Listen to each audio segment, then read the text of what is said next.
എല്ലാവർക്കും നമ്മുടെ ചാനലിലേക്ക് സ്വാഗതം. ഇന്ന് നമ്മളൊരു മത്തിക്കറിയാണ് തയ്യാറാക്കുന്നത്. തേങ്ങ അരച്ച മത്തിക്കറിയാണ്. അപ്പൊ ഇതിൽ നമ്മൾ പുളിക്കായിട്ട് ഉപയോഗിക്കുന്നത് ഇരുമ്പം പുളിയാണ്. ചില സ്ഥലങ്ങളിൽ ഇതിന് ചെമ്മീപ്പുളി എന്നൊക്കെ പറയും. ഇത് വളരെയധികം ടേസ്റ്റി ആയിട്ടുള്ള ഒരു മീൻകറിയാണ്. വീഡിയോ ഇഷ്ടപ്പെടുവാണെങ്കിൽ ചാനൽ ഒന്ന് സബ്സ്ക്രൈബ് ചെയ്തേക്കണം. അപ്പൊ നമുക്കിനി വീഡിയോയിലേക്ക് പോകാം. നമുക്കിവിടെ 1/2 കിലോ മത്തിയാണുള്ളത്. ഇത് നമ്മളൊന്ന് വരഞ്ഞു വെച്ചിട്ടുണ്ട്. അപ്പൊ അരപ്പ് പിടിക്കാനൊക്കെ വേണ്ടിയിട്ടാണ് നമ്മൾ ഇതുപോലെ വരഞ്ഞു വെക്കുന്നത്. ഇനി വേണ്ടത് 1/4 മുറി തേങ്ങ ചിരണ്ടിയതാണ്. പിന്നെ തേങ്ങയുടെ കൂടെ അരയ്ക്കാനായിട്ട് 4-5 അല്ലി വെളുത്തുള്ളി വേണം. ഇനി നമുക്ക് ഈ തേങ്ങയും വെളുത്തുള്ളിയും കൂടി മിക്സിയുടെ ജാറിലേക്ക് ഇടാം.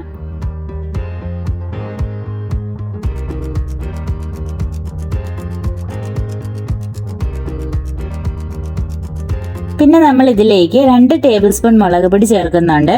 അപ്പോൾ ഓരോരുത്തരുടെയും എരിവിനനുസരിച്ച് മുളക് പൊടി നമുക്ക് ഉപയോഗിക്കാം. പിന്നെ 1/4 ടീസ്പൂൺ മഞ്ഞൾപ്പൊടി ചേർക്കാം. ഇനി നമ്മൾ ഇതിലേക്ക് തേങ്ങയുടെ ഒപ്പത്തിന് വെള്ളം കൂടി ചേർത്ത് നന്നായിട്ട് അരച്ചെടുക്കണം. അപ്പം നല്ല വെണ്ണ പോലെ ഇത് നമുക്ക് അരഞ്ഞു കിട്ടണം. പിന്നെ നമുക്ക് ഇരുമ്പം പുളി വേണം. അപ്പോൾ 8-10 എണ്ണം നമുക്ക് ഇതിന് വേണ്ടിയിട്ട് എടുക്കാം. ഇനി നമ്മൾ കറി ഉണ്ടാക്കാനുള്ള ചട്ടിയിലേക്ക് 6 ചുവന്നുള്ളി ചെറുതായി അരിഞ്ഞത് ചേർക്കുവാണ്. പിന്നെ 4-5 പച്ചമുളക് കീറിയത്, 1 കഷ്ണം ഇഞ്ചി ചതച്ചത്, ഇത്രയും നമുക്ക് ചേർക്കാം. ഇനി നമ്മൾ ഇരുമ്പം പുളി ഇതുപോലെ നീളത്തിൽ 2ആയിട്ട് മുറിച്ചിടണം.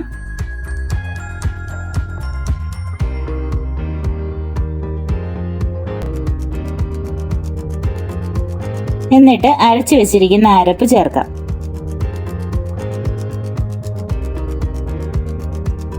ജാറ് കഴുകി ആവശ്യത്തിന് നമുക്ക് വെള്ളം ഒഴിക്കാം. മീൻ മുങ്ങാൻ പാകത്തിന് നമുക്ക് വെള്ളം വേണം. അപ്പൊ കുറച്ചുകൂടി വെള്ളം നമുക്ക് ചേർക്കാം. ഇനി നമ്മൾ ഇതിലേക്ക് ആവശ്യത്തിന് ഉപ്പിട്ട് കൊടുക്കണം. എന്നിട്ട് ഇതൊന്ന് മിക്സ് ചെയ്തെടുക്കാം. പിന്നെ നമ്മൾ മത്തി ഓരോന്നായിട്ട് ഇട്ട് കൊടുക്കുവാണ്.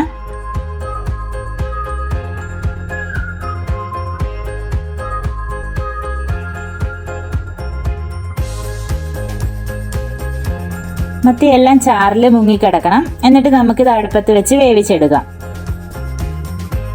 തിളയ്ക്കുന്നത് വരെ ഹൈ ഫ്ലെയിമിൽ വെച്ചിട്ട് തിളച്ച് കഴിയുമ്പോഴത്തേക്കും കുറച്ച് സമയം ലോ ഫ്ലെയിമിലേക്ക് ആക്കാം.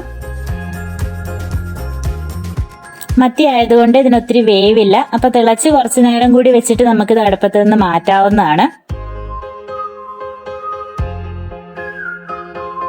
ഇപ്പൊ ഇത് ആവശ്യത്തിന് വറ്റി വന്നിട്ടുണ്ട്. ഇനി കറിയിലേക്ക് കടുക് താളിച്ചൊഴിക്കാം. അപ്പോൾ ഒരു പാനിൽ ആദ്യം കുറച്ച് വെളിച്ചെണ്ണ ഒഴിച്ചു കൊടുക്കാം.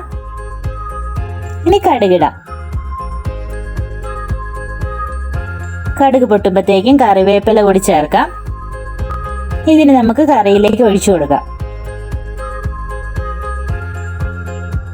അപ്പൊ ഇത്രയേ ഉള്ളൂ. നമ്മുടെ ഇരുമ്പം പുളിയിട്ട സ്വാദിഷ്ടമായ മത്തിക്കറി റെഡിയായി കഴിഞ്ഞു. എല്ലാവർക്കും വീഡിയോ ഇഷ്ടമായെന്ന് തന്നെ വിചാരിക്കുന്നു. അപ്പൊ നിമിഷ നേരം കൊണ്ട് നമുക്ക് തയ്യാറാക്കി എടുക്കാവുന്ന ഒരു മീൻകറിയാണ്. അപ്പൊ എല്ലാവരും ഇതൊന്ന് ട്രൈ ചെയ്ത് നോക്കണം. അടുത്ത വീഡിയോയുമായി വേഗം തന്നെ കാണാം. താങ്ക്